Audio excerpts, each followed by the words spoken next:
Hello, everyone. I'm Raj Changadu, and welcome to my one-to-one sit-down with my guest today, Evan Maindonald. Evan, welcome. Thanks for joining me today. Thanks, Raj. It's good to be here. Brilliant. Just a quick intro for you. Evan is an experienced property investor and developer with over 25 years experience. He is the CEO and founder of Melt Property, and their current projects, including pipeline developments, have end values of over 150 million. We're very pleased to have you on today, Evan, and we're going to jump straight in. And I'm going to start off by asking, how did you first get into property? Tell us a little bit about your journey. Um, I think I've been interested in property for a long time, actually. I remember when I was at university thinking, I did a degree in computer science at Auckland University in New Zealand. I grew up in New Zealand.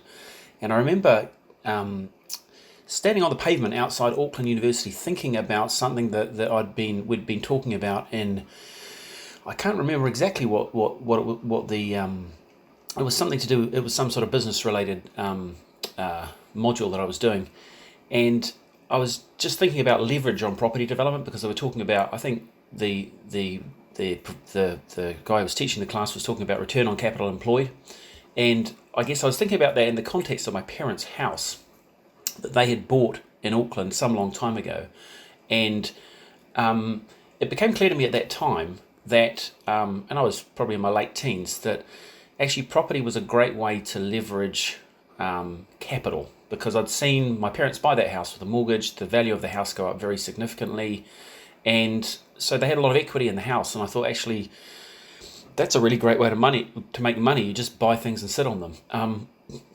And that stuck in my memory for a long time. And I suppose, I ended up starting a career in the technology industry, but I always had this thing in the back of my mind about property. I wanted to buy a property as soon as possible because it was clear to me that property went up always consistently in the long term, went up in value over time. And actually, I didn't end up buying my first property until 1994. I bought my first property actually in London. By that time, I'd moved to London. But one of the first things that I had on my mind was that I needed to buy a property as soon as possible. And actually, before I left New Zealand, I remember there was a decision that I went through. Either do I go travelling or do I buy a property? And actually, that decision landed on I go travelling. But I actually didn't end up stop. I never actually went back to New Zealand. I went to the UK. I bought a property and then Funny how things work property out. probably has a habit of tying you down, I guess. But yeah, that's how I got started. No, brilliant. That's great. And at some point, you started off in property investment and then made the transition to development. How did you make that transition? Um, so I think, when I was doing property investment in London, I was buying places, refurbishing them, and selling them. And the first place that I bought actually was a four-bed house. I bought a four-bed house in Hammersmith, believe it or not, for £130,000. And I remember when I completed the purchase of that, the neighbour kind of beckoned me over and said, "How much did you pay for this house?" And I told her. She said, "Oh, you've overpaid." And I thought, okay, fair enough. But anyway, look, I sold that property a couple of years later for £250,000. So I suppose maybe she thought I'd overpaid by £5,000 or £10,000. But in the context of what tends to happen later, I guess the lesson that taught me is it doesn't make a huge difference. But anyway, I was living in rented accommodation before I bought that place, and so it had 4 bedrooms, and the rent on that I'd been paying previously was £500 a month. The mortgage on this place was about £500 a month, and so I moved 3 people into the other rooms in the house. They paid £500 a month each. So effectively, I lived for free with £1,000 a month income, and my mortgage paid. And so that's at that age, which was sort of mid-20s, that was a great way to have a really good income. I mean, on top of what I was earning from my job, but it meant I just had no costs of living. So that was quite transformative, and selling that property gave me some equity to go and buy some other properties. So I just bought, refurbished and sold various properties in London over the course of the next sort of 6 or 7 years. And I so in parallel, I had been working at BT in a technology related role, an international sales role actually, traveling a lot. And they put me through an MBA program at a Swiss business school called IMD, and that made me think. One of the things that we did at that in that MBA program was we did some sort of analysis on personality types, how people work, and one of the things that really came home to me through that program was that I work much better in an entrepreneurial environment than I do in a structured corporate environment. And so I came out of that program, went back into BT and looked for a role in which I could be entrepreneurial. BT is a very large structured organisation, and I just couldn't find a role that would work. So having been back in the company for 6 months, I decided I was going to get out, and I took a job working for a technology startup. That tech startup job lasted for about 12 months. Because tech startups are what they are. They're kind of they're very fast, and so I got out of that with a little bit of money, not a huge amount, and I found myself in a position where I had a bit of cash and I didn't have a job, and I had to make a decision. I suppose it had been on my mind for a long time that I wanted to do something in property. I had a friend who had done some property development in New Zealand, and I'd invested in some of his projects that had gone quite well. That was, I guess, something of an inspiration for me. I thought, well, if he can do it, why can't I? And so I was in my early 30s at the time. And so I decided that that's what I was going to do. I'd start a property development and investment company. And so that was in 2002. And I just started looking around for projects. I bought my first project and really haven't looked back since then. No, that's brilliant. That's brilliant. And like you said, it seems like it's always been there in the back of your mind that it's an asset class that you've always wanted to be involved in. And I guess when you're doing your other jobs and trying to find out, I mean, you've done well to find out who you were, that you are an entrepreneur. It's hard to go back to, once you figure that out, it's hard to stick with a normal job and normal career when you want to be an entrepreneur, I guess. I think life is very much like that. You don't really know what you want to do. You're supposed to know what you want to do when you leave school, but you don't. You've really got no idea. And I think the best thing for people to do is to try things and see what works. And I think eventually you will settle into something that you love doing. And I discovered that when I started doing property, I just loved doing it. I think there was also something else because I'd been, and by the way, I loved what I did in the technology industry as well. But the thing that I really like about property is it's something tangible. If you do a property development, you leave something behind, and you leave something that you have created behind. You leave a physical mark on the world. And I think one of the things that excites me more and more as I do bigger projects is that mark that you leave is more significant. But also, I think as you start doing larger projects and more significant projects, you can really make an impact in terms of design. You can actually really make an impact on a place. So the development we're doing in Kennington. It's redevelopment of a pretty dilapidated sort of industrial site. It will fill in a big gap in the existing terrace. It will have a really significant regenerative aspect on that impact on that part of Kennington. And there's a real satisfaction to be able to be part of something like that, and also to have such an influence on design and something that will change a significant part of what is a fairly central London suburb. No, absolutely. And I, following on from that is the next project I actually wanted to fast forward and talk about. And I believe that is your hotel development that you're looking into? Yeah, so to be fair, the concept of the hotel is not our concept. That's the concept of the operator that we're working with on that development. They're an Aparthotels operator called Room 2.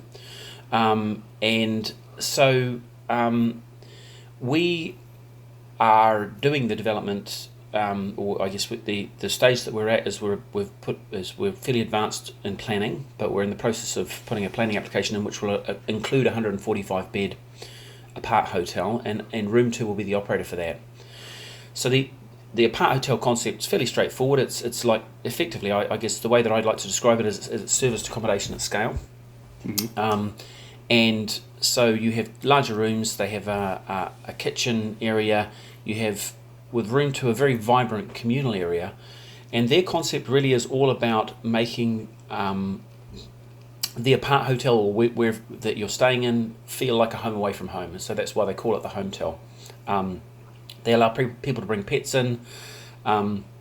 They encourage a very kind of social vibe in their communal / co-working areas, and so I guess the thing about apart hotels is they tend to have a stay length of 3 to 5 days as opposed to 1 to 2 nights with a traditional hotel. So they're set up for people to stay longer.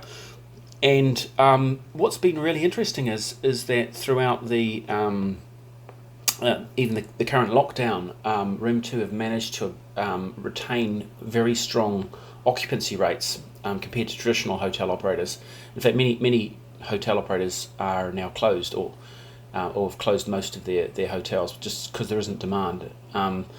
Whereas I suppose perhaps because it's a longer stay length, key workers still need to stay somewhere. They've found alternative ways of using the accommodation in the light of the current crisis. So they've managed to retain occupancy at sort of 40 to 50%, which is actually pretty good in the current climate. So it does show something for the resilience of that model. Yeah, but I think the point from our perspective is that specific sector, the apart hotel sector, is growing very quickly. It has very low penetration in the UK compared to elsewhere in the world. Slightly higher penetration in Europe, but much higher penetration in Asia and in the US.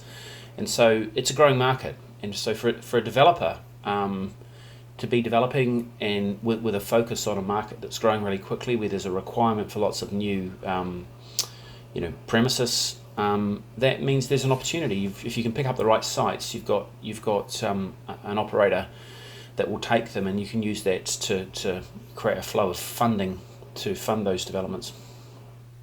And I guess moving away from residential and into that type of mixed-use development, it kind of helps diversify the portfolio a little bit as well in a growing sector. Is that also part of it? Yeah, it does, and I think also there's a bit less competition, I suppose. The smaller sites, there tends to be a lot more competition to buy them. It really depends, I suppose. Depends what you're looking at, and I guess for us the key with sites is often to be engaging in conversations with somebody maybe who owns a site that they're actually not marketing, that maybe there's an opportunity to do a JV with. We try and buy things that way rather than chasing things around that are actually on the market. But those can be long conversations, and there are people that I'm talking to at the moment that I've been talking to for well over 2 years, because it just sometimes takes a long time for things to come to fruition. It is. It's definitely a different market. One of the things about the apart hotel market is if you're working with the right operators, then you can forward sell and forward fund your development, and that's something that it's quite difficult to do in resi, unless perhaps you're doing a big build to rent scheme or maybe with student accommodation, but you have to be doing those things on a very large scale to be able to do that. So if you get the right operator, you can, as soon as you've got your planning, effectively what you can do is you can make a forward sale to an investor. Essentially what that means is that you would sell the site based on whatever the site value is that the planning consent that you've got gives it, and then you would develop the site out for the forward funder. So essentially there would be a financial model under which you'd have a residual value for the site. The funder would buy the site from you at that value, so in essence you de-risk it at that point because you make an early sale of the site, and then you develop the site out for the funder and you take the profit on the development phase as well, but you've got a guaranteed sale at the end, and because it's all guaranteed, the funding is very cheap, and you've got a high degree of certainty, which you don't get with resi. Normally, it's called speculative residential development for a reason, which is that the speculative bit is the selling at the end. I suppose there's a bit of speculation in terms of whether you get it right or not on the way through, but usually people that's the easier bit. Yeah. No, yeah, you spurred. Yeah, absolutely, absolutely. I mean, you spurred a number of spin-off questions to that. I mean, with regards to the residential, I can only assume, like you said, the only way to get that guaranteed sale is if you're gonna almost not sell it and rent them back afterwards, or sell to the council and make council houses. But then it's trying to get the margins to stack and work there. I don't know what your thoughts are on that one. Well, it's interesting actually because people, social housing is something that people need to get their head around as they start to do larger and larger stuff, because it will come along. When I first started doing residential development, I avoided it like the plague because I just thought this just looks really painful and I don't want to get involved in it. Yeah. But actually, on larger developments, it can be a real aid towards cash flow.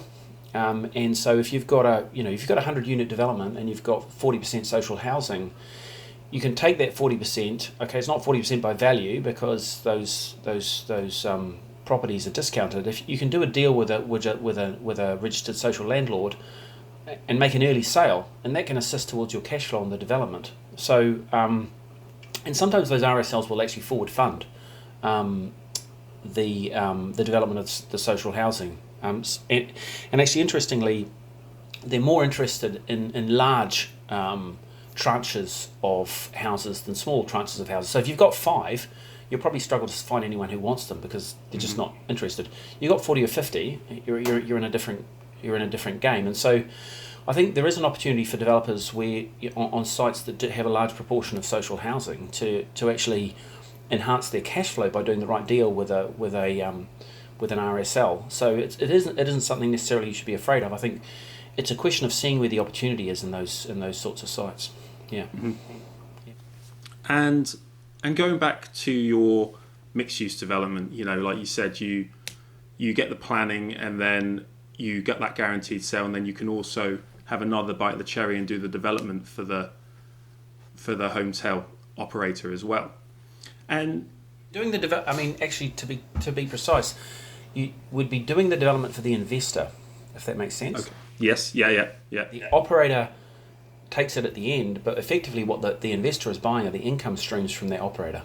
So it's for the investor, not for the operator. Apologies. Yeah, that's exactly it. Yeah. That's exactly what I had in my head. But what I seem and notice with you is you try and protect the downside as much as possible and enhance that upside. You're creating that almost asymmetric risk to reward where you can by locking in the end sale and locking in the operator as well. And tell us a little bit more about that. How are some of the ways that you protect the downside and try and enhance that upside as much as possible? Yeah, so look, for me, development is not about taking risk. Development is about managing and reducing risk. So if you are doing things, if you're a developer and you're saying, I'm doing things that are risky, you're not doing the right thing. There are so many things that can go wrong in development that you need to have an eye on risk the whole time. And so for me, the whole process is about risk minimization. And one of the biggest risks is, what is the exit for something? If the market changes and you've got a bunch of houses on your hands and you can't sell them, what do you do? What's your fallback strategy? And so, from a very early stage in doing development, I had that. In fact, really from the beginning, I had that on my mind. If I can't sell a development, what do I do with it? And in the case of flats, it's always been relatively easy. I refinance it and rent it. Houses are a little more difficult because the rental yields on houses are usually not so good that you can actually restructure them and get enough money out to repay your development lender. So in general, what I've tried to do as I've gone along is do a bit of a mix of both. So in the early days, I was much more nervous about the multi-house developments that I was doing than the blocks of flats, because with the flats I knew that if there was a problem, I could always refinance and keep them.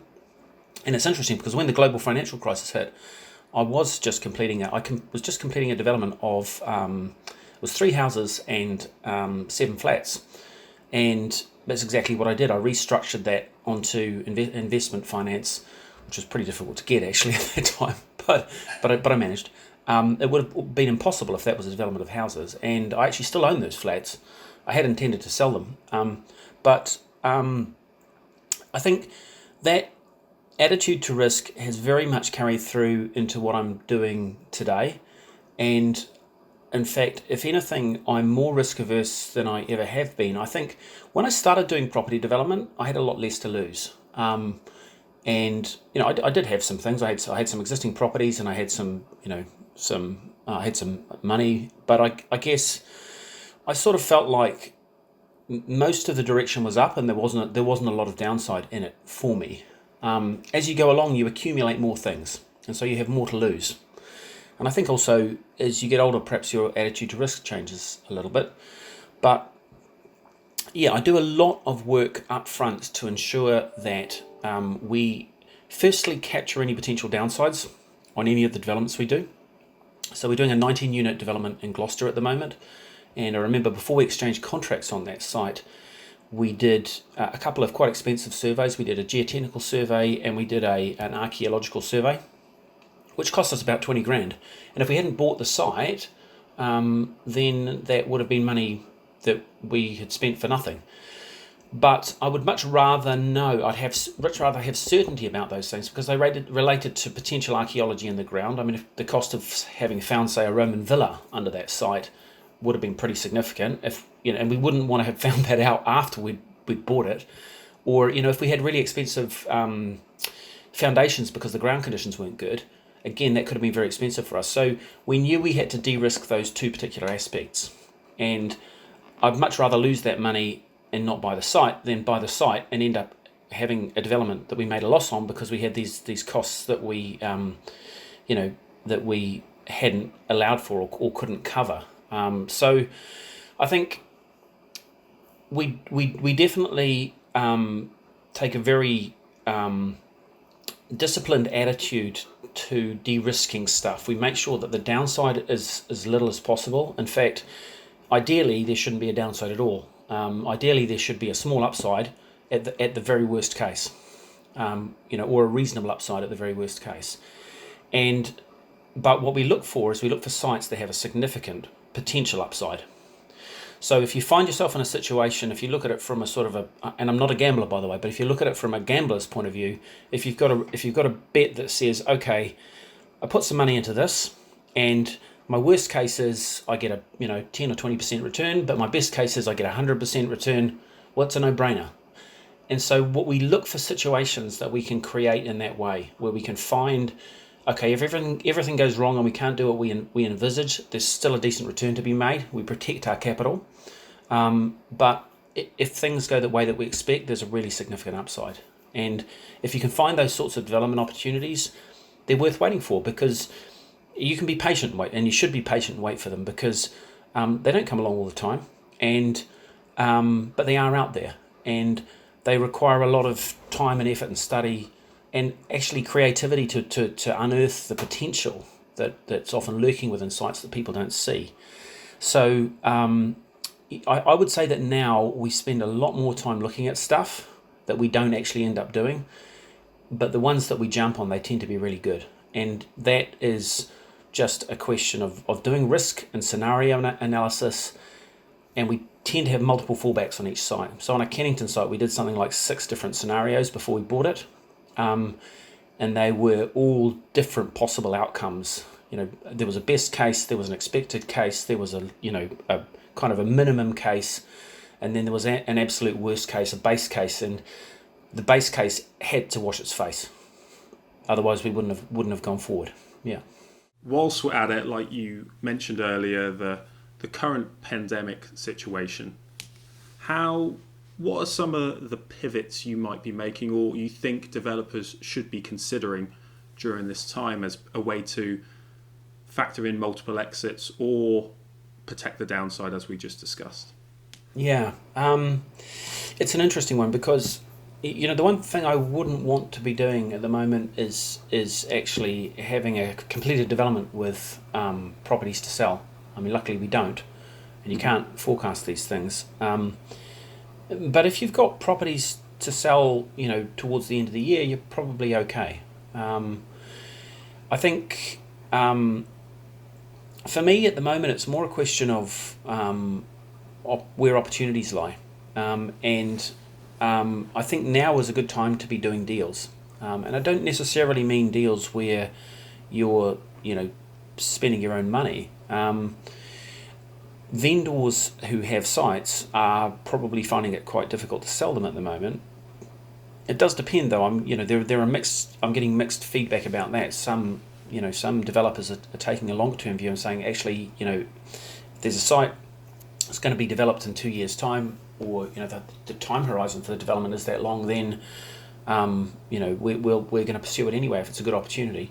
But there are some people out there who are maybe struggling to stick a deal together in the way that they had previously envisaged, and what that means is that they are more flexible about the way that they're prepared to structure it. And so there is, I think, now an opportunity to do deals in a way that might not have been possible 3 or 4 months ago.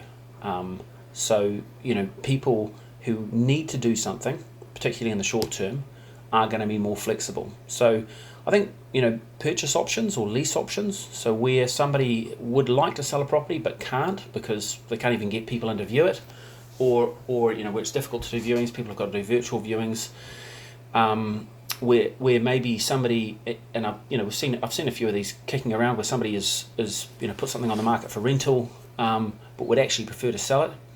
There's a deal to be done there. You can potentially rent the property and take an option to buy it.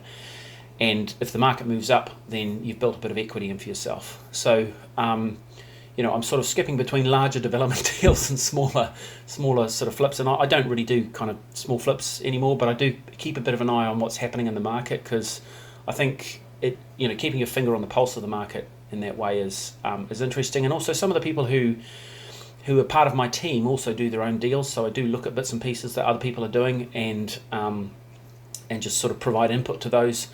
And to me, it's kind of a way of keeping my. I do like those smaller deals. I just don't have the time to do them. But I if I'm working with a member of my team on it, it sort of takes me back to when I first started, which is kind of I don't know.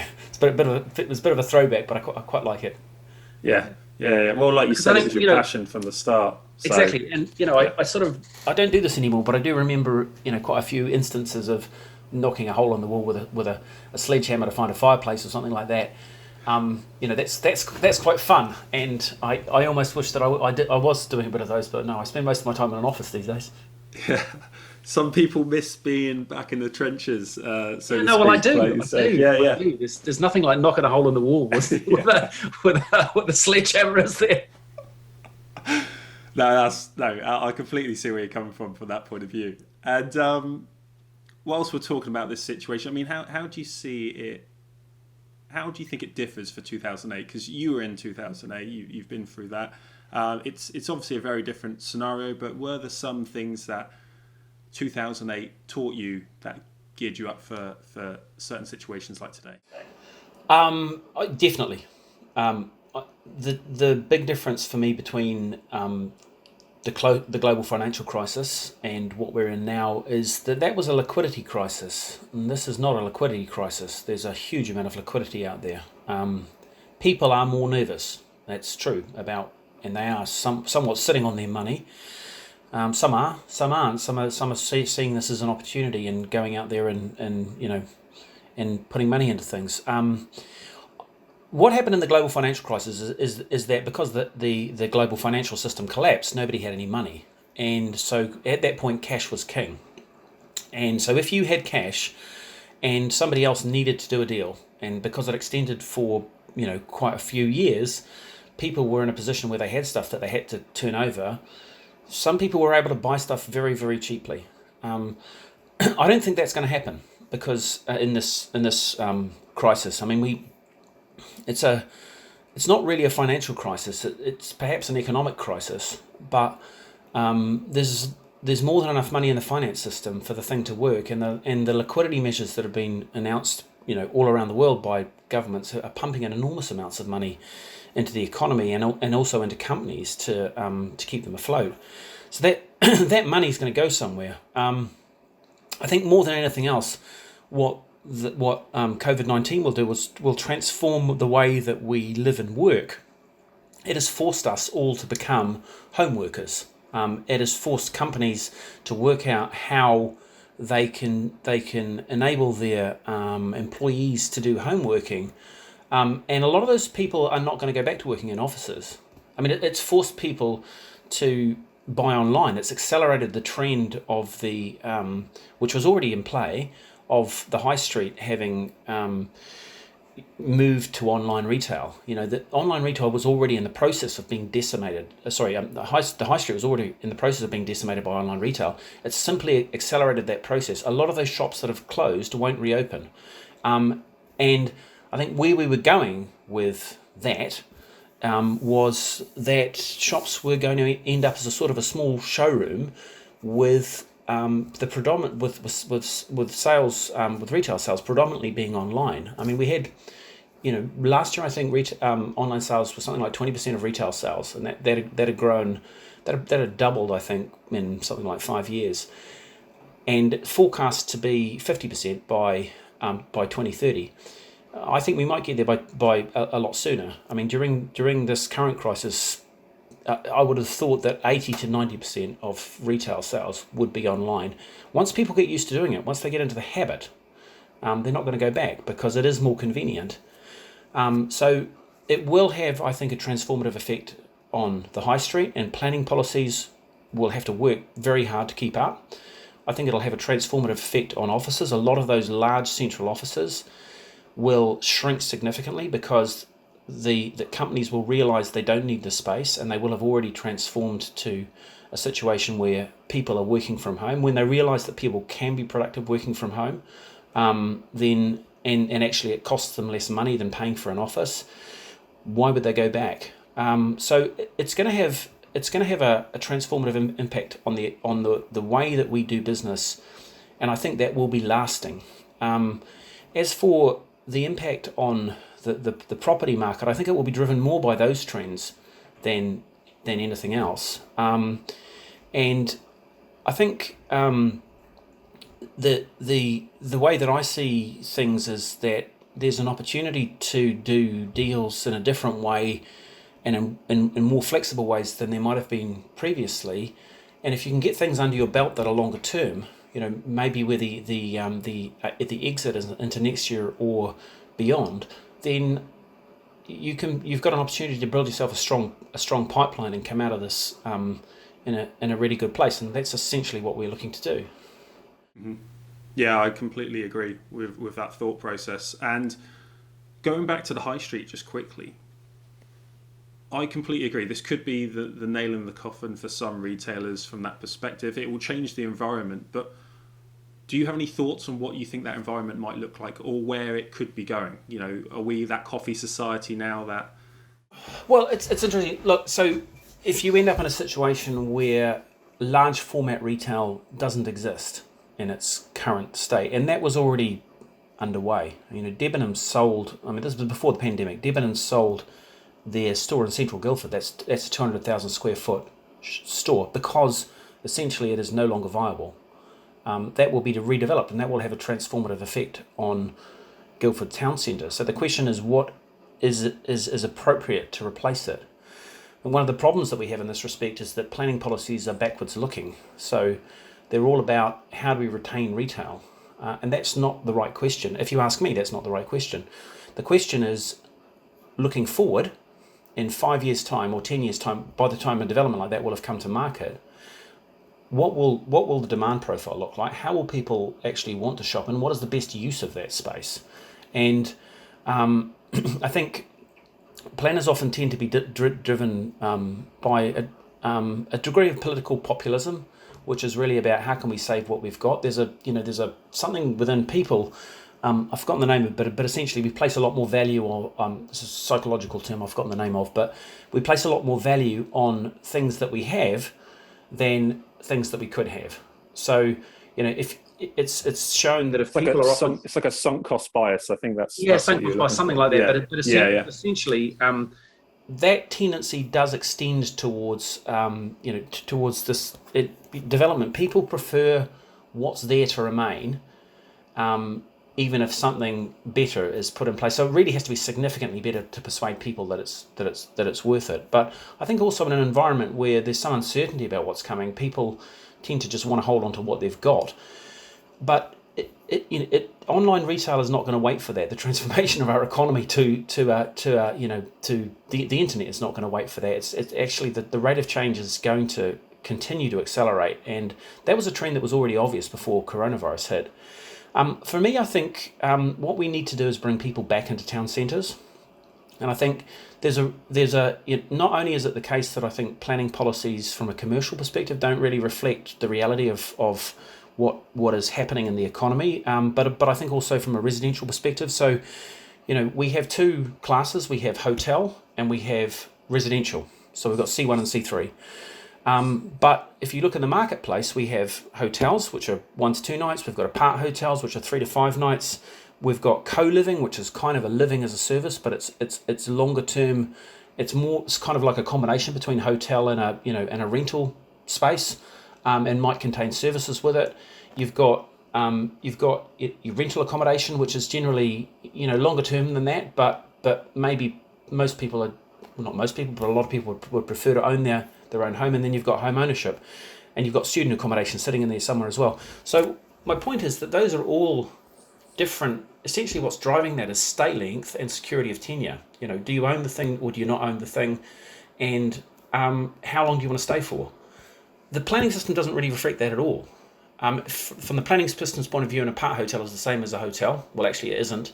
There isn't a class for co-living as such. I mean, it was trailed in the recent Greater London Plan. Student accommodation has a class, but people use it for all sorts of things, including co-living. And then residential is just residential. So I just think we are starting to have more flexible requirements. And so I think one of the key things is bringing people back into town centres, and you need more flexible planning classes to accommodate that. I think retail frontages will still exist, but there'll be more showrooms for people to look at products than actually buy things. I think we need to bring more services back into the town centre, things that people actually want to do. I think it's got to be oriented around leisure and living. But if you want to create an environment that's car-free, then you need people to be living in and near those places. So I do think it needs to be more accommodation focused and more about a mix of uses that reflect what people will be doing going forward, as opposed to what they did 10 years ago.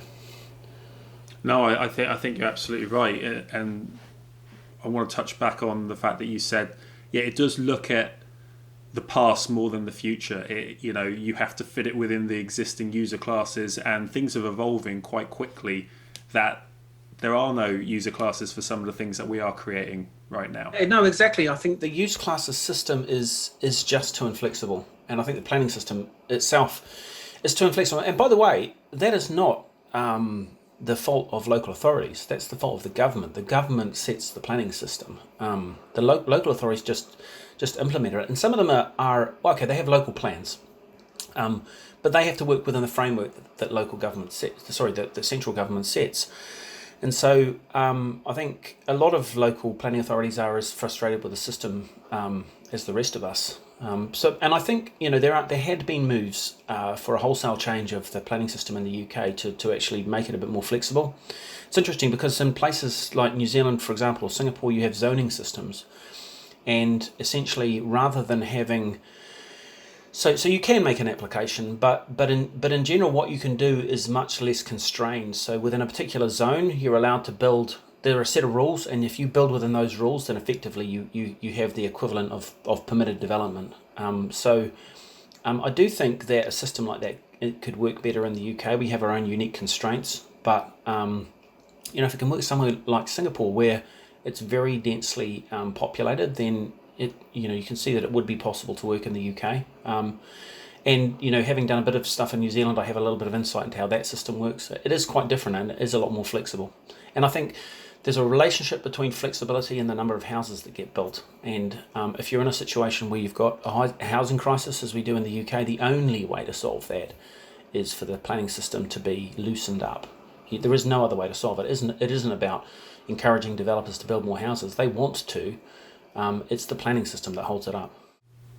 No, absolutely. I mean, what is it? The government are looking for 300,000 homes or houses every year. We're way off that at the moment. And like you said, maybe the planning system can hinder that. Don't get me wrong, we need it because without it, people just build whatever they want, you know. But is there a way that it can be more streamlined, you know? And it is a trade-off. And this is one of the problems with reforming it. In order to get more flexibility, you have to make the system less consultative. The more consultative you make the system and the more input that you give people to it, the less houses are going to get built. That's just a fact. And so what will happen is if the system is made looser, more people will complain about it because things will happen that they don't like. But it's a trade-off, and I suppose from a developer's point of view, I'm sort of balanced on it because actually, as I suppose really as an investor, if you own property, the planning system is your friend because by constraining supply, it keeps house prices high. I'm not saying that's what we should do because actually as a developer, I want to build more stuff. But there's a balance between supply and demand. There always will be, and if there's a constraint on supply, then the natural, that's just economics. The price is going to go up, and that's, I guess, why in the long run. In fact, what's really interesting is if you look at house prices, there's a record of house prices in the UK for something like 1,000 years. So in the Domesday Book, house prices were recorded, and you can actually look at house prices in the UK over that 1,000-year period, and if you look at them over that 1,000-year period, they've actually outstripped inflation. So, and if they're going to keep doing that over 1,000 years, I think it's likely that they'll continue to do so in your and my lifetime. Which is why property's a good bet in a way. Just quickly, what was that reference? What was that book that people could probably Domesday find Book was a book that was commissioned by, I think, William the Conqueror, but it was... Oh, Doomsday Book, sorry. Yes. Domesday Book, yes. Yeah. Yeah, sorry, yes. Just double checking for anyone listening if they want to go find that. Yeah. And they weren't in history class that day, the Doomsday Book. Evan, I'm just going to move on. We've only got a couple more questions. I want to be mindful of your time. Planning enhancement and planning gain. I know that's a big approach for you and how you optimize a site. So can you tell us what planning enhancement is and some of the ways that can be done? Sure. In essence, planning enhancement is pretty much what it says on the tin. It's enhancing the value of a development site through the planning consent process. So when we look for sites, one of the things that we look for are consents that fail to maximize the value of the site. Another way to put that is poorly constructed consents. The consent that we bought the Kennington site with is a very, very poor consent, and one of the reasons we bought the site is we looked at it and thought, well, actually we can get a lot more floor space on there, and we can work with this consent to improve the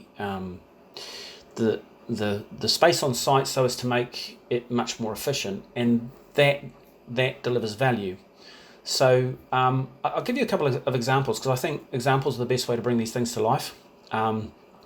On the site that we're working on in Gloucester at the moment, we bought it with an outline consent for 12 units. So that was 10 new build houses and the conversion of this former school building into 2 large semi-detached units. That envisaged about 12,500 square feet of development on the site. So when we looked at the site, and that school building, by the way, was about 3,000 square feet. When we looked at the site, it was quite obvious to us that the site could accommodate much more square footage than that. So, if you knock off that 3,000 square feet of the schoolhouse, you end up with 9,000 square feet for 10 detached houses. That's 900 square feet per house. That's a really small house. That's a 3-bed semi or terraced house at the most. So this is a site that could accommodate large detached houses. So we put in a reserved matters application, and with that, we essentially that's a way to turn an outline consent into a detailed consent, one that you can build. And we ended up with 18,000 square feet under that reserved matters application. So that was just taking the existing outline consent and crystallising what could be built in the form of larger houses. There was an area on the site that couldn't be built on because of some TPO protected trees. We did a deal with the council whereby we removed one of the trees and in return for a contribution towards tree planting elsewhere in the borough to £20,000, elsewhere in the council's, in the planning authority's area, to £20,000. That unlocked a site that was essentially worth, or a couple of plots that were essentially worth £160,000. And then we put an application in to convert the school building into 7 flats. So what we ended up with was about 25,000 square feet of developable space. And so we bought the site for £725,000. We ended up with a consent that over doubled the amount of envisaged space. We ended up with a residual site value of about 1.3 million, and we ended up with a gross development value of about 7 million, as opposed to the 3.5 million that had originally been envisaged. Now that was all done by shuffling bits of paper around. We hadn't done any work on site to achieve that. So my point is, it's a great way to make money, because you're making money by not doing anything. Now, some developers take the view that they'll go for planning enhancement and just flip sites. We don't do that. We develop stuff out, and I suppose there are a number of reasons for that, which is probably a subject in and of itself. But I think what we do is that we make sure that we maximise the value of the site through planning. And I guess there's another way of looking at this. By doing that, we're delivering more accommodation, more houses. So we're actually making better use of the space on the site. We're making more efficient use of it.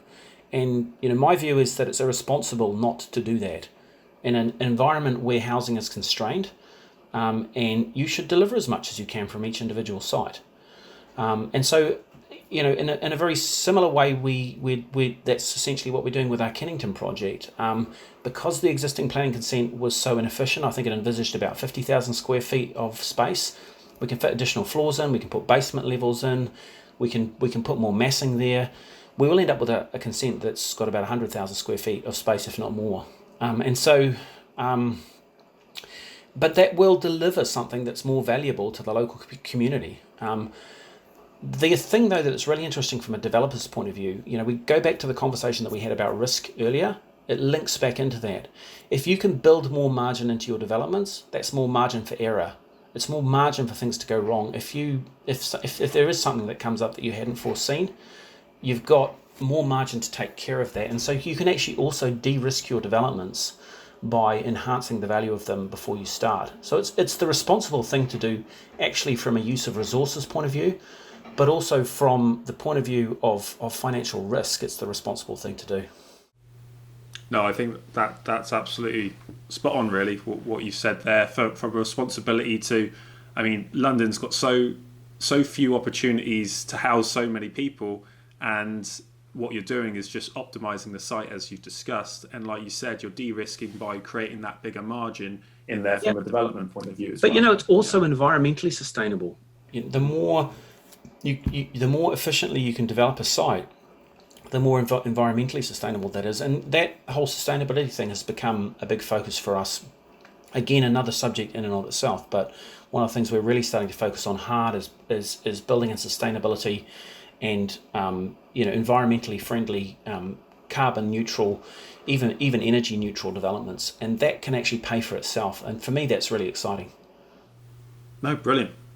Just to follow on from that, Evan, with regards to planning gain and the planning system, as we've discussed, time is money with development. If there is development finance on there, that could be eroding your margins. You could have office and staff costs. What are some of the ways that you factor in for that and mitigate against those costs? Yeah, so look, you're absolutely right. If you've acquired a site and you've got expensive finance on it, then that can erode your profit, planning gain profit. And so you've got to balance what you do with those costs. I very rarely use bridging finance for that very reason, because it's so expensive. I would avoid it like the plague. I've used it a couple of times, but only where I've got a very tight exit. Development finance is generally less expensive than bridging finance. And so, one way to do this is if you've got a site where there are multiple bits that can be developed in a phased manner, you can get your consent, you can start developing the site. This is what we did at Gloucester. You can start developing the site while you've got planning consent applications going through for enhancement on the other bits. What you can't put put yourself in a position where you're reliant on the planning system moving quickly, because it just won't. It varies from being poor to abysmal. Planning applications never get decided on time. Well, actually, that's not quite true. They very occasionally do, but it's the exception rather than the rule. And so you cannot put yourself in a position where you're dependent on the planning authority coming back to you quickly, because that's a highly risky position to be in. So I think, but if you do it that way, you can get development finance on a site, which isn't going to be as expensive as bridging finance. You can actually start developing it out, in a phased manner. So you can develop one part of the site out while you're working on the other piece. On a city centre site, maybe one way to do this is, and this is it's an interesting idea. Let's say you've got a building which contains a certain number of flats, and you think you can get another story on it. It could be that additional story might take you over a social housing threshold, which you don't want to go over, because obviously there's a cost to that.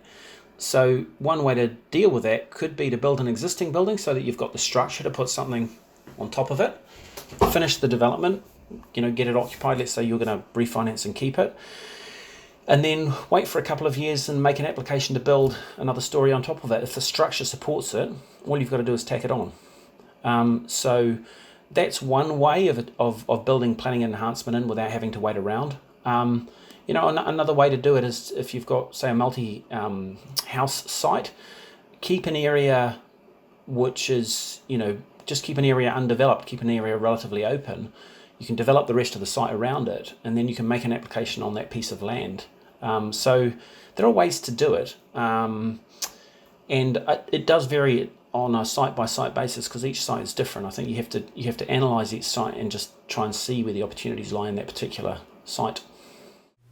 Yeah, like you said, I mean that's a topic on itself. We could talk about it all day, and I would be happy to, but obviously I want to be mindful of your time, and maybe follow up on it one day.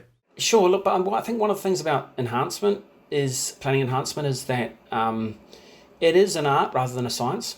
And one of the things that I have learned to do and my team have learned to do is look at sites and see where the opportunities lie, because you see patterns. It's a pattern recognition thing. So I can look at a site and I can very quickly see opportunities that other people might not notice, because I'm used to seeing them. I've seen that pattern on another site. And one of the advantages of looking at lots of opportunities, even if you don't go ahead with them, is you develop that ability to recognize patterns. So when I see something, so it's a kind of a creative process with a bit of analytics set behind it, with an analytical process set behind it. The analytical process is the development appraisal. So we'll look at opportunities and then we'll run development appraisals on them. But what experience has done is it's given me the ability to look at things and say, actually, I know that will work, because I've run it before in my head. I've looked at that sort of opportunity. I've run the appraisal on it. I also know what won't work. So I get a good gut feel very quick. I might not know exactly what the numbers are, but I know that it will add some value. I just don't know how much until I run the appraisal. It enables you to get from A to B a lot quicker. And so that's really where the value of experience lies in looking at development sites. You can much more easily, over time, develop the ability to actually see where opportunities for improvement and value lie. Yeah, you've pretty much answered my follow-up question, or at least touched on it, where I was going to say you've been in the game a long time and you would have seen developers come and go. You have a lot of experience. What are some of the behaviours that you've done over the years that have attributed to your success, really? Yeah, so that one that I just mentioned is just something that's developed over time. But one is persistence. You asked earlier about the global financial crisis, the difference between what's happening now and the global financial crisis, and what how that might have helped. I think I've not really been worried about what's happening at the moment, because the global financial crisis was so much worse, and I made my way through that. So, this is really nothing like that in terms of strain and stress. That was a very stressful time for me. And looking back, I sometimes wonder how I made my way through it. But the way I made my way through it was by being persistent. I just kept pushing and pushing. And I think to be a successful entrepreneur, which you are if you're in property, if you're a property developer, you're building a business, you're an entrepreneur, then you need to be persistent. You cannot give up on things. but you need to be persistent but flexible. That's a different, those are two different sides of the same coin. Tenacity can, if you, the other, I guess, tenacity and stubbornness really are the same thing. One is just doing the right thing, and the other one is, perhaps in retrospect, turning out to have been doing the wrong thing. And so you have to learn to recognize when you're being stubborn and when you're being tenacious, but you do need to be persistent, and you just need to keep driving at things and believe that you've got the ability to get through them. See the silver lining in every cloud.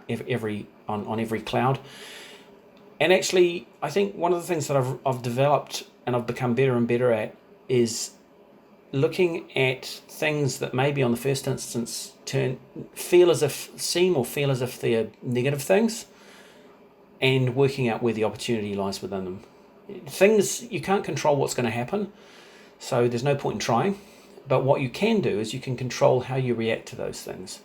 And so I think maintaining a very level mindset is really important. And what that means is not overreacting or getting too excited when good things happen, when you get a positive result, the one that you expected. But it also means not, suddenly becoming upset or distracted because something happens that you didn't expect or you didn't want to happen. You just have to cope with it. It's happened, and what you have to do is locate the opportunity within that thing, because there will be one. And if you keep looking for opportunity even within negative events, then you put yourself in a place where you actually focus on doing positive things the whole time. And that, I think, for an entrepreneur really is the key. You have to be focusing on making progress and doing positive things, not worrying about what's happened, because it's going to happen anyway. Whether it's positive or negative, you just need to be logical. Don't get emotional. Evan, I think that's a great way to end it just there. I think that's a great way to sign off there, and I think that's going to give people a lot of food for thought. So, Evan, if people want to find out more about you, how can they follow you? Where can they find you? So I'm not hard to find. If you Google me, my name, Evan Maindonald, you'll get a host of results. I post regularly on LinkedIn, on Facebook, on Instagram. The company's website is meltproperty.co.uk. There's also melthomes.co.uk, which is the residential side of the business. And those companies also have LinkedIn, Facebook, Instagram accounts. We do a little bit on Twitter, but not much. So yeah, just Google me or Google Melt Homes or Melt Property, and I'm very easy to find. Brilliant, perfect. Evan, thank you very much for joining us today. Real pleasure. Thanks, Raj. Cheers.